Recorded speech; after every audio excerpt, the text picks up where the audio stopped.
Students हम 1.3 calculus bye SM. Yusuf और उसका क्वेश्चन नंबर जो है वो 21 सॉल्व कर रहे हैं। ये इम्पोर्टेंट प्रॉब्लम है। इसमें क्वेश्चन कुछ इस तरह से है कि हमें गिवन है फंक्शन की value x cube if x is less than -1, ax plus b if -1 is less than equal to x and less than 1, and third is x square plus 2 if x is greater or equal to 1. f of x is continuous for all values of x. Then we have to find a and b. a and b की हमें values calculate करनी है। तो student यहाँ पे हमें दो unknown calculate करने हैं, दो अननोन्स कैलकुलेट करने हैं a और b। तो इन दो अननोन्स को कैलकुलेट करने के लिए हमारे पास दो इक्वेशंस रिक्वायर्ड हैं। जब हमारे पास दो इक्वेशंस होंगी a और b में, तो उनकी मदद से हम जो है वो a और b को कैलकुलेट करेंगे। सॉल्यूशन में हमें गिवन है कि f ऑफ x जो है वो सारी वैल्यूज़ के लिए कंटिन्यूस है और ये फंक्शन जो है ये पीस वाइज फंक्शन है। इसमें हमें जो फार्मूला गिवन है वो 3 पार्ट्स में डिवाइड है। जब x लेस देन -1 है तो उसका फार्मूला x क्यूब है। जब -1 और 1 के दरमियान है, -1 इंक्लूडेड है, तो ax प्लस b है। तो हम इस फंक्शन को दो पॉइंट्स पे फोकस कर लेते हैं। हम कहते हैं चूँकि सारी वैल्यूज़ के लिए ये कंटिन्यूस है तो -1 पे भी कंटिन्यूस होगा। जब फंक्शन कंटिन्यूस होगा तो लाजमी बात है उसकी लिमिट एग्जिस्ट करेगी। तो हम लिमिट के एग्जिस्ट करने से एक इक्वेशन जो है वो ड्राइव कर लेंगे। सो स्टार्ट करते हैं जी यहाँ से solution. Since f of x is continuous for all values of x, so using the continuity at x is equal to -1 and x is equal to 1, we will have two equations. So at x is equal to -1, because f of x is continuous at x is equal to -1, therefore left hand limit at x is equal to -1 must be equal to right hand limit at -1।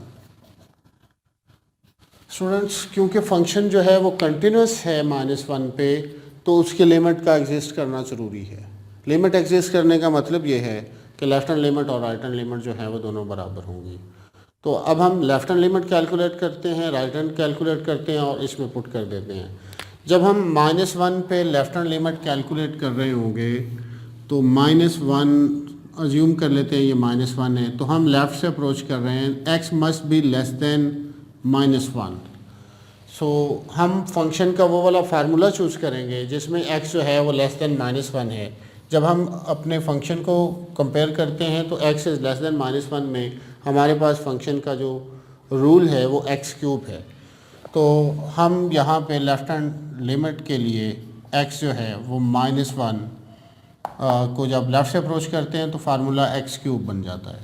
ऐसे ही जब हम right से approach करेंगे -1 को तो हमारा x जो है वो ग्रेटर देन -1 होगा। तो ग्रेटर देन -1 वाला केस हम देखते हैं कि हमारे पास ये सेकंड वाला केस है जिसमें x जो है वो -1 से ग्रेटर है। तो इसमें हमारा फार्मूला है ax प्लस b। तो हम लिखते हैं limit x approaches to -1 from right ax plus b। Left hand limit और राइट हैंड लिमिट के लिए हमने दोनों फार्मूले लिखे और अब इसको लिमिट कैलकुलेट कर लेते हैं। -1 cube is equal to a times -1 plus b. -1 cube means -1 minus a plus b. It can also be written as a minus b is equal to 1. ये इक्वेशन 1 होगी हमारे पास। हमने -1 के ऊपर लेफ्ट हैंड लिमिट और राइट हैंड लिमिट को compare किया तो हमारे पास एक इक्वेशन बन गई a minus b is equal to 1. Similarly, because f of x is continuous at x is equal to 1, therefore left hand limit at 1 must be equal to right hand limit at 1। उसी process को repeat करते हुए 1 के लिए हम left hand और right hand limit calculate कर लेते हैं। लेफ़्ट हैंड लिमिट का मतलब है कि हम 1 को अप्रोच कर रहे हैं फ्रॉम लेफ़्ट, तो हमारा x जो है वो लेस देन 1 होगा। हम वो वाला फार्मूला चूज़ करेंगे फंक्शन का जिसमें x जो है वो लेस देन 1 है, तो ये वाला x इज़ लेस देन 1। तो इसके लिए जो हमारे पास फार्मूला बनेगा वो बनेगा ax limit x approaches to 1 from left ax plus b। ये हमारे पास लेफ़्ट हैंड लिमिट के लिए एक प्रोसेस बन गया।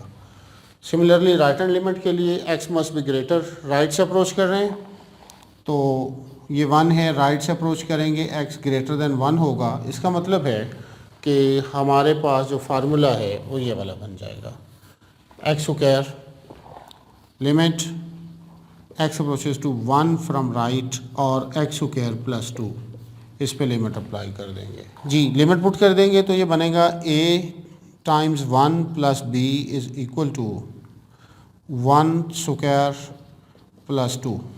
फर्दर सिंप्लीफाई करेंगे तो a plus b is equal to 3। ये हमारे पास इक्वेशन नंबर 2 बन जाएगी। स्टूडेंट्स, अब हमारे पास दो लीनियर इक्वेशंस हैं a और b में, इनको हम सॉल्व करेंगे तो हमारे पास a और b की वैल्यूज़ आ जाएंगी।